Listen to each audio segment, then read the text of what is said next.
सो अज दे lecture च असीं Punjabi literature दे paper second दे section ए दे विच शामिल शेख फरीद जी दे बारे चर्चा करांगे।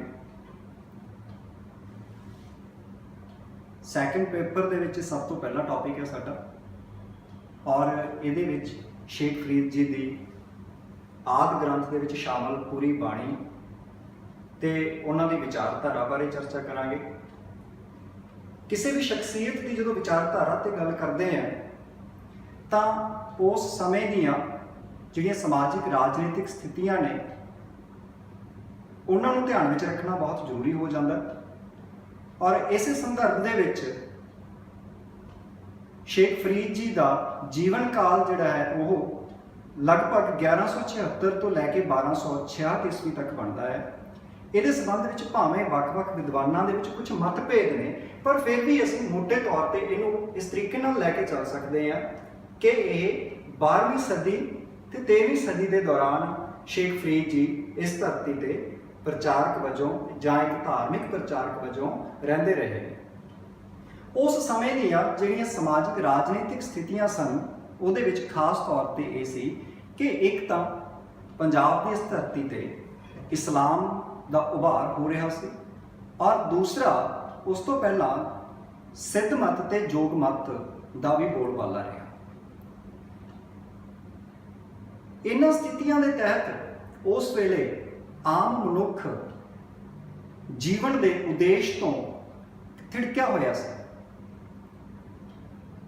उस समय के मनुख नूं एक जीवन की एक उसारू सोच, एक उसारू दिशा ते एक निश्चित एक उद्देश देना ही शेख फरीद जी की बाणी का मूल जिहड़ा है वो प्रयत्न या प्रयोजन रहा है।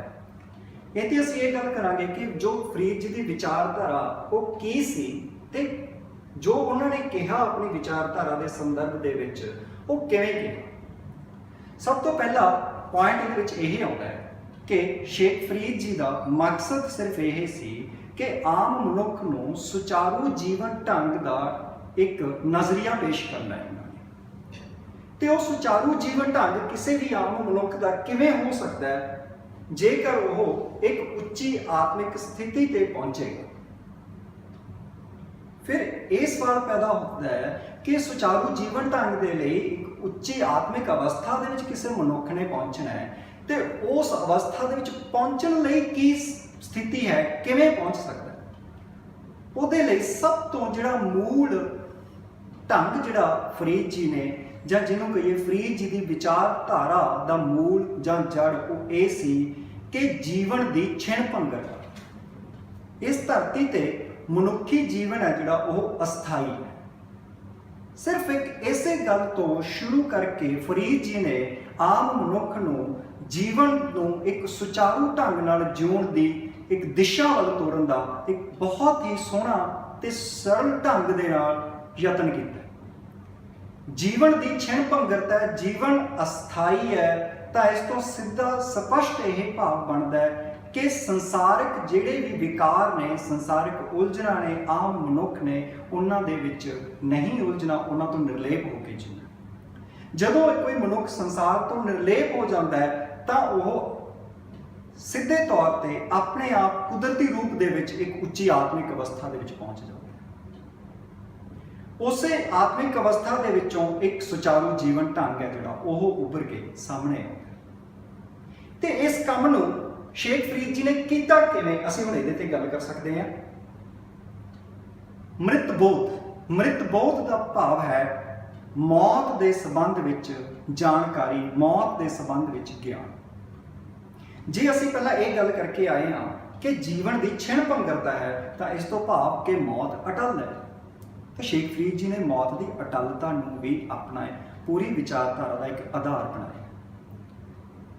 मृतबोध जदों भी किसी व्यक्ति नूं हुंदा, किसी मनुख नूं मौत के संबंध विच ज्ञान हुंदा है तो उस वेले वो दो तरह की अवस्थावां दे विचों गुजरदा है। सब तो पहली अवस्था यह हुंदी है कि चिंता, तनाव कि मौत हो जानी है, फिर मौत तो बाद की होएगा, जे मेरी मौत हो गई तो उस तो बाद जिहड़ा मेरे नाल जुड़े हुए लोग ने, मेरा परिवार है, उहदा की होएगा। ये सब कुछ जिहड़ा यही चिंता की अवस्था है। पर जदों वो मनुख गंभीर अध्ययन दे विच जांदा है तो वह पूरे कायनात के बदलाव नूं, उहदे परिवर्तन नूं स्वीकार करना शुरू करता है। उसनूं यथारथ तो भाव है जो वास्तविकता है उस संबंधी एक नवी चेतनता, एक नवी जागरूकता पैदा होती है। मौत की अटलता नूं फिर उस वेले कबूल करता है, उस वेले उन्होंने एक्सैप्ट करता कि हाँ ये मौत है जी अटल है, ये हर एक जीव ते ये आनी ही आनी है। फिर उसनूं प्रवान करते हुए एक धार्मिक अनुभव पैदा होता है मनुख के जहन दे विच। उस धार्मिक अनुभव के विचों ही उस कोले एक जीवन का सुचारू ढंग पैदा होता है जिसनों के नैतिक विधान कहा जाता है कि आम जीवन के विच नैतिकता के नाल जीवन। इसे संबंध विचों ही सब कुछ गुरु जां शेख फरीद जी ने जिहड़े जां बाबा फरीद जी ने उन्होंने सारी बाणी इसे विचारधारा ते आधारित है। ते मौत के बोध के विचों ही वह मनुख नूं उसारू जीवन ढंग तक की यात्रा करवाउंदे हैं ते उहनूं एक सुचज्जे जीवन ढंग का एक सुनेहा है।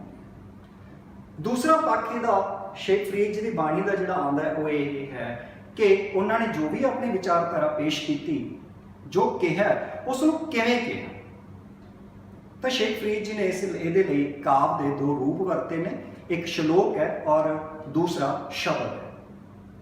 आदि ग्रंथ दे विच शेख फरीद जी के नाम तहत 130 श्लोक दर्ज ने, जिन्हां दे विचों 112 श्लोक शेख फरीद जी के अपने ने ते 18 श्लोक वख-वख गुरु साहिबान दे ने, जिन्हां ने कि किसे किसे श्लोक की व्याख्या करन दे लई अपने श्लोक शेख फरीद जी के श्लोकां दे समांतर उत्थे दर्ज किए हुए ने। इस दे नाल 4 शब्द दर्ज ने शेख फरीद जी के नाम तहत, जिन्हां विचों 2 शब्द राग आसा दे विच ते 2 शब्द राग सूही दे विच दर्ज ने।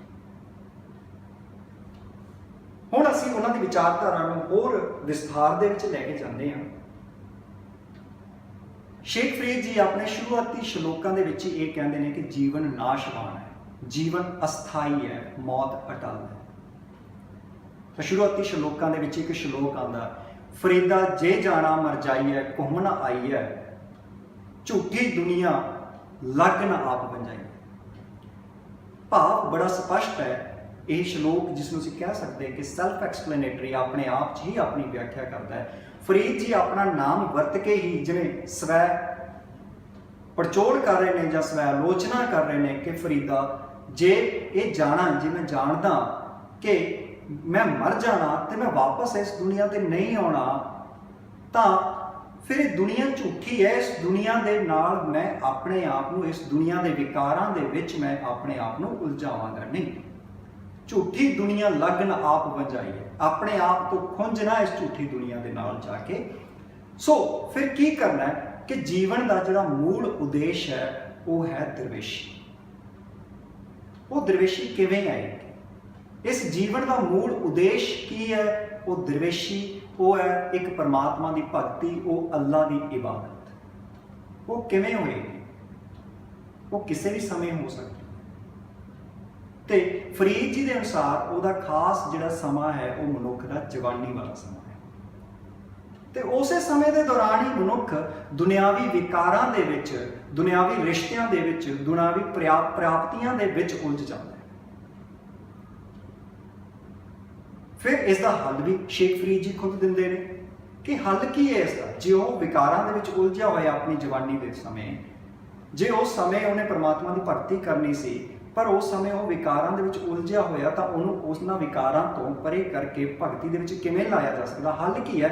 हल है एक एहसास, कि एक एहसास मनुखी दिल दे विच पैदा होना चाहिए है। वो एहसास की है? परमात्मा तो विछड़े होने का एहसास है। एक श्लोक आंदा, बिरहा बिरहा आखी है, बिरहा तू सुल्तान, जित तन बिरहा ना उपजै सो तन जान मसा। कि एक बिरहा का एहसास होना बहुत जरूरी है, परमात्मा तो विछड़े होने का एहसास होना बहुत जरूरी है। जिस मनुख को यह एहसास हो गया वह आप मुहारे उन्होंने विकारों तो दूर हो जाता है, भगती वाल चलता है, दरवेशी वाल चलता है। इन्हां समाजिक जिहड़ियां संसारिक विष गंधलां तो वह दूर हो जाता है। इन्हां दा लालच उन्होंने ਆਪਣੇ ਭਗਤੀ ਦੇ ਰਾਹ ਤੋਂ ਭਟਕਾ ਨਹੀਂ ਸਕਦਾ ਤੇ ਉਹ ਦੁਨੀਆ ਦੇ ਵਿੱਚ ਰਹਿੰਦਾ ਹੋਇਆ ਵੀ ਦੁਨੀਆ ਤੋਂ ਨਿਰਲੇਪ ਹੋ ਜਾਂਦਾ ਹੈ, ਇੱਕ ਹੰਸ ਦੀ ਤਰ੍ਹਾਂ ਹੁੰਦਾ ਹੈ ਤੇ ਫਿਰ ਉਹ ਮਾਨ ਸਰੋਵਰ ਦੇ ਮੋਤੀ ਚੁਗਦਾ ਹੈ ਬਜਾਏ ਕਿ ਇਹਨਾਂ ਵਿਸ਼ ਜੰਗਲਾਂ। ਤੇ ਇਸੇ ਤਰੀਕੇ ਨਾਲ ਉਹ ਇੱਥੋਂ ਚੱਲਦਾ ਹੋਇਆ ਦਰਵੇਸ਼ੀ ਦੇ ਨਾਲ ਨਾਲ ਉਹ ਪਰਮਾਤਮਾ ਦੀ ਦਰਗਾਹ ਦੇ ਵਿੱਚ ਉਹ ਕਬੂਲ ਹੁੰਦਾ ਹੈ।